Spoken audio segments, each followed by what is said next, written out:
Good evening. Ira Epstein of Linn & Associates with your SPDR ETF wrap-up, and this wrap-up is for Thursday, and we're now at the 21st of October, 2021, and boy, interesting day. You know, they were beating up the stock market most of the day, and by the very end, away you went, new highs being made in some of the indices. If you take a look at Tesla, taking off again, we just have so many markets going to the positive side.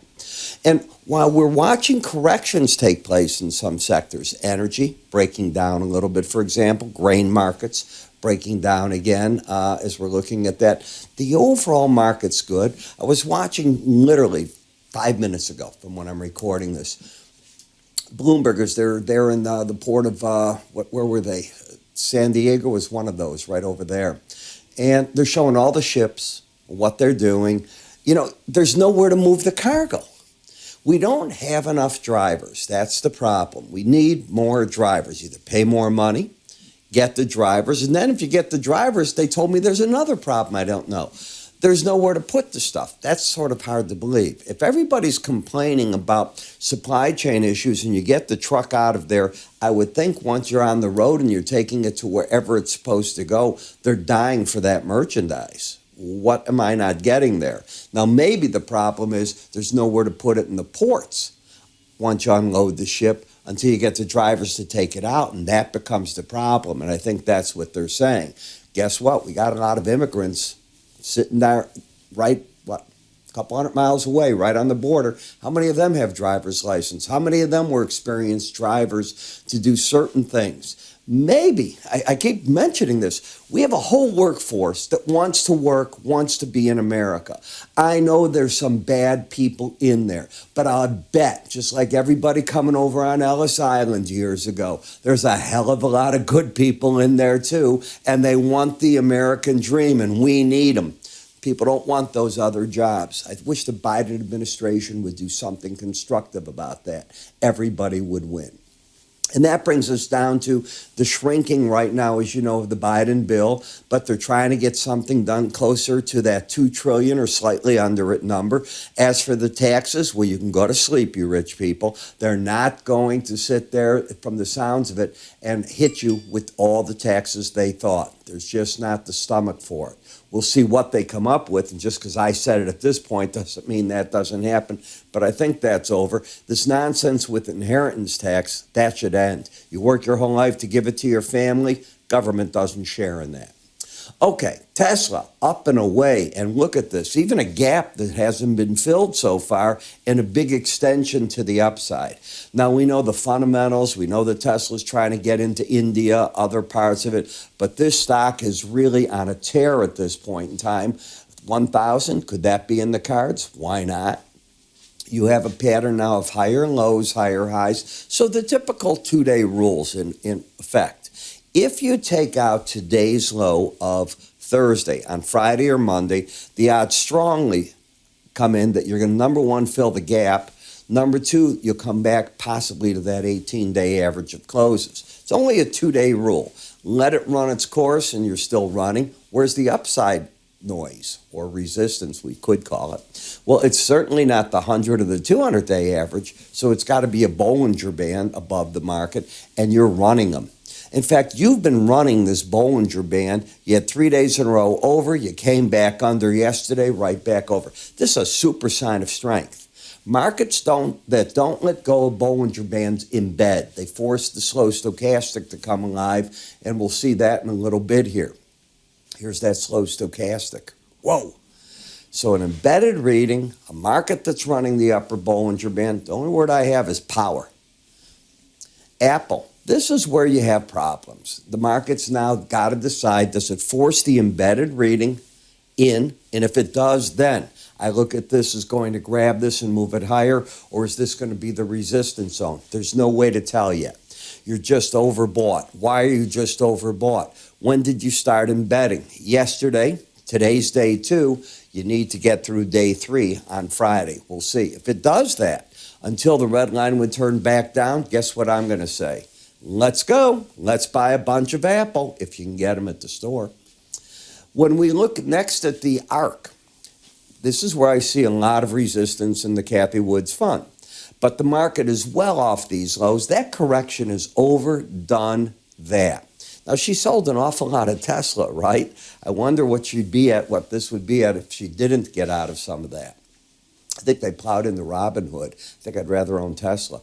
As you look at XLI, higher lows, higher highs, embedded readings, bullish as can be. Are we seeing anything bearish here? I'm not. I'm looking at all-time highs for stock indices. Yeah, that's what this looks like.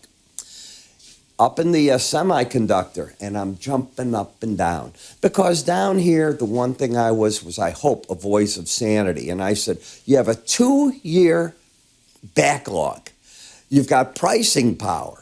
You can't get these semiconductors, and they're selling them off. I go, I don't think that's a great move. That is where you're looking for. When you cross everything, you're looking for those buying opportunities. I am of the opinion you're not trying to catch the low. You want to go with momentum. And when momentum hits a Bollinger Band, nothing wrong with lighting up. Wait for the next group that doesn't believe in this. It'll drop it back, and you keep looking for those type of setups. I was asked yesterday in the live webinar, am I a technician or do I look at fundamentals? Well, or do I look at news? Those were the 3 parts of the question. Number 1, I am not a fundamental trader, but I am a realist. I read a lot. And when it's staring you in the face that everybody needs semiconductors, so they're not going out of style, there aren't enough of them, can't get the supply to the people in time. That means you have pricing power, and now you got a backlog, according to everything I'm reading, of 2 years or more. Duh, you want to be short that? Okay, I guess that makes me a fundamental trader. Then I go to the chart action, and that's what I actually look at. And if you were to ask me what should you base your investing on, I think it's charts. I don't think it's the fundamentals. CNBS, okay, are we bullish this? Well, I think we're bullish that. Well, why wouldn't you be? Lower low, higher high, still looking awful good to me. XHB, up to the upper Bollinger Band in the home builders. Do you honestly think these home builders are going to be in trouble? There's a backlog. There's rent wars going on in America. If there's rent wars, you're going to want to buy home builders, things of that nature. I realize they're too expensive. I do understand that. There's going to be some interesting ways that we've got to get creative to make these homes more affordable. They're probably going to be smaller. Got to be some type of land smaller with it. They're going to get creative. Do you remember the McMansions? Well, we're going to get to some other phase. You do remember them 15, 20 years ago. That was the term that they were using for those. In the XLE, as long as you maintain this embedded reading, I view the pullback as no more than that. Are we due for a correction? We are. Don't kid yourself. Every day you hear that news, you need more new news like that to keep going. And eventually, news like that creates a break, but the fundamentals haven't changed. So I'm looking for the pullback. Now, on the 31st, it's going to get super interesting because I think it's in Glasgow. President Biden is hosting the green climate. Okay, guess who's not coming? Are the Saudis going to be there? I don't think so. President Putin, the biggest producer of oil, one in the world, number one, and certainly in Europe. Is he going to be there? No. He can't go either. Why can't he go? Oh, he's got domestic things. You want to know why they can't go? Because they're not green, okay? The only people going to this conference are the people that are cutting production. That's who's there, and the other guys that are making all the money on it, oh, we can't go. EEM, emerging markets. I love it. Sometimes logic stares you in the face and you don't get it. Right up to the 100-day average, the upper Bollinger Band. What do you think the pros did right here? This was yesterday. I know what I said here with you. I think that's where the pros are stepping out of the market. Actually, I think they began stepping out here, but that just gives me more cause to think that. And you'll get your breaks. Is it a buying opportunity? Why not? There's nothing left to buy. If U.S. stocks keep going up, they're going to buy the emerging markets. They'll take on more risk, not as good a play, but everything goes to the high tide. That's what the market is looking at. In gold, we have inflation. Do you want to call it transitory? Do you want to call it not transitory? We have inflation. Unilever, Procter & Gamble. Everything you buy is going up in price. Let's you and I go to the grocery store and see what is going down in price. Occasionally there's a sale, a loss leader even, but most goods very quietly going up on you 3%, 5%, 6%, just enough so you don't notice it, you're paying it. So the Biden administration will say there is no tax on people making under $400,000. And I say every day we're being taxed because we're not doing something about this lack of goods. And lack of goods is in great part what causes inflation. In the gold miners, bullish as can be. These guys are reading that inflation story. Yes, you're going to get corrections, but like I was talking about semiconductors, I'm now swinging full gear that I think that the gold market's got all the right elements. Finally, it's taken 10 years, finally, for the market to look behind it and say this situation with inflation isn't going away anytime soon. And the old timers that don't understand these digital coins, they'll be buying that market. That's my guess. Could be wrong. We'll see. COPEX, correction time. Why not? Nothing goes in a straight line. I can make an argument for this market if it can correct, and I want it to correct. Get all the way back here, 36.77, 36.57. Why not? Do you honestly think we're going to use less copper tomorrow? The reason we might, and we might, is maybe you don't have the energy to run the plants like China's having right now. And they consume 50% of the world's copper. But if they can get that power going, do you think they're going to want more or less copper? I think they're going to want more. And we all want goods. I've got goods ordered. Do you? How long is it taking? 3 weeks? 6 weeks? 3 months? I got a front door ordered. The earliest will be mid-January. This is October 21st. Does that give you an idea? TLT, higher high, lower low, market swinging down here. Interest rates, okay, they're done on the downside. What's going to make them break anymore? All we have is demand. We want employment to get better. It is. We're at 4.8% unemployment. We're hoping to see people go back to the workforce. Well, gee, I'm looking at, just like you, the continuing claims today. Everything's slipping. Initial claims and that. Slowly. It took a little longer than we thought. People are coming back in, something that you have to watch. And last, FXE. Okay, what do you do when you're overbought? All we had is a market that was over in a big break, rallied, got over that 18-day average, but that's not a new buy signal up there. Now you're getting the correction in an overbought market. It has to rebuild itself is how I'm viewing it.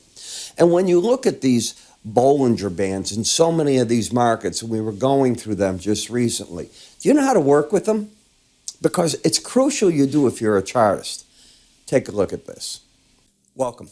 I'm Ira Epstein, and I'm here to talk about my enhanced Bollinger Band course. Now, many of you have taken my regular charting course, and if not, you might think you know something about Bollinger Bands. As you know, Bollinger Bands are an algorithm designed to keep the market trading within it 95% of the time, and on a chart, it will offer on the top part resistance, on the bottom support, and the idea is the market will travel within them.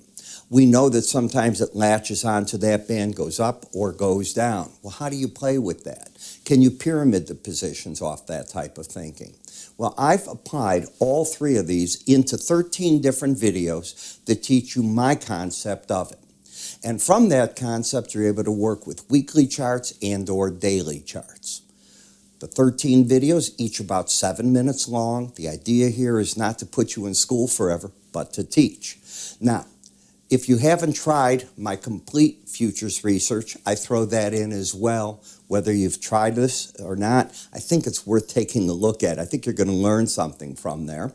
That research, by the way, covers twice daily market updates for you and access to what I call window envelope numbers, which I think are very important when looking at these Bollinger Bands. The next part is a trial to our charting software so you can make your charts look the same way that mine do. It's that simple. Where do you go with it and how do you get all this? It's simple. You go to our website, www.iraepstein.com. If you go to the word education, everything you need is answered there. You can also call my staff. They'll be happy to help you get set up. I'm Ira Epstein, on the road to your education.